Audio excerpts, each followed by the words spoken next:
பள்ளியில் பல பாடங்களில் தோல்வி. ஆனால் உலகம் வியந்த ஒரு மேதை. அவர் யார் தெரியுமா?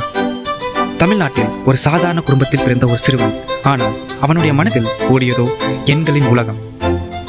கணிதம் அவனுக்கு பயமுறுத்தும் பாடமாக தெரியவில்லை. அது ஒரு அதிசயம் என்று அவன் கருதினான். புத்தகங்கள் இல்லை, பணம் இல்லை, ஏன் ஆசிரியர்கள் கூட இல்லை. ஆனால் அவன் தனது நோட்டு புத்தகத்தில் ஆயிரக்கணக்கான கணித சூத்திரங்களை எழுதினான். ஒரு நாள் அவன் தனது கணித கண்டுபிடிப்புகளை இங்கிலாந்தில் இருந்த GH ஹார்டி என்னும் கல்லூரி ஆசிரியருக்கு ஒரு கடிதமாக அனுப்பினான். இதை பார்த்த ஹார்டி அதிர்ச்சி அடைந்தார். இது ஒரு சாதாரணமான மனிதன் செய்யும் வேலை இல்லை என்றார் அவர். பிறகு அந்த இளைஞன் யுனிவர்சிட்டி ஆஃப் கேம்பிரிட்ஜ் சென்று உலக கணிதத்தை அதிர வைத்தான். அந்த இளைஞன் யார் என்று தெரியுமா? நம் ஈரோட்டில் பிறந்த சீனிவாச ராமானுஜன். இந்த மாதிரி உண்மையான தலைவர்களை பற்றி தெரிஞ்சுக்கணும்னா என் சேனலை இப்போவே சப்ஸ்கிரைப் பண்ணிக்கோங்க.